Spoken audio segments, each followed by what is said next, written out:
بعض اوقات یہ ہوتا ہے کہ آدھی نماز انسان، یا مثلاً آپ یوں کرتے ہیں کہ جو پہلی رکعت شروع کرتے ہیں اس میں تو آپ کھڑے ہونا آسان سمجھتے ہیں، کھڑے ہو کے پڑھ لیتے ہیں، لیکن سجدے سے اٹھ کے پھر کھڑے ہونا بعض بیماریوں میں مشکل ہوتا ہے، آرتھرائٹس کی پرابلم ہوتی ہے کئی لوگوں کو، اور بڑھاپے سے جوڑ چٹکنے لگتے ہیں، تو ایسی صورت میں ان کے لیے بعض اوقات نقصان دہ بھی ہوتا ہے، بوجھ نہیں اٹھا سکتے. تو ایسی صورت میں کیا ہے کہ مثلاً ایک رکعت اگر کھڑے ہو کے پڑھی ہے تو لازم نہیں کہ باقی 3 بھی کھڑے ہو کے پڑھے، باقی وہ بیٹھ کے بھی پڑھ سکتا ہے اگر اس کا عذر معقول ہے.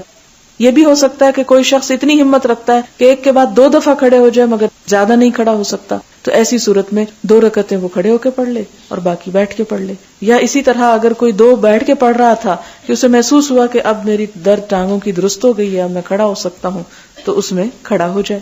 کہ ایک شخص مثال کے طور پر اس نے بیٹھ کے نماز شروع کی، مثلاً 2 رکعت پڑھی، آپ نے سلام پھیرا، اب ہمت نہیں ہو رہی کہ آپ اٹھیں ابھی کیونکہ آپ پہلے ذرا لمبا قیام کر چکے ہیں، تو آپ اگلی نماز جو ہے وہ نفل بیٹھ کے نیت کر لیتے ہیں. اب آپ نے بیٹھ کے شروع کی، اب کیا ہو رہا ہے کہ آپ نے مثلاً 40 آیتیں پڑھ لی اور آپ سمجھتے کہ اب میں کھڑا ہو سکتا ہوں، آپ کھڑے ہو جائیں اور 40 جو ہے وہ کھڑے ہو کے پڑھ لیں اور پھر آپ رکوع کر لیں. یا اسی طرح یہ ہے کہ آپ نے دیکھا ہوگا جب فیصل مسجد میں ایک سپارہ پڑھا جاتا ہے 2 رکعتوں میں، تو بعض لوگ جن کو نماز کھڑے ہو کے پڑھنے کی عادت نہیں ہوتی یا جسم بھاری ہوتا ہے تو مسلسل اتنی دیر کھڑے نہیں ہو سکتے، تو ان کے لیے کیا سہولت ہے کہ کچھ اگر کھڑے ہو کے پڑھی ہے اور جب ٹانگیں جواب دینے لگے تو بیٹھ جائیں،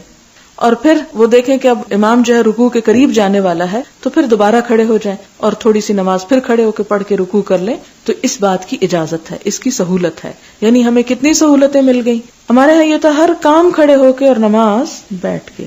مثلاً آپ کہہ رہے ہاں میرے سر میں درد ہو رہی ہے، میں بیٹھ کے پڑھ لوں نماز، تو لوگ مثلاً کہہ بھی دیں کہ ہاں جی آپ پڑھ لیں، لیکن پڑھنے والے کو پتا ہونا چاہیے کہ وہ کیا واقعی اس میں جسٹیفائی کرتا ہے بیٹھنے میں کہ نہیں.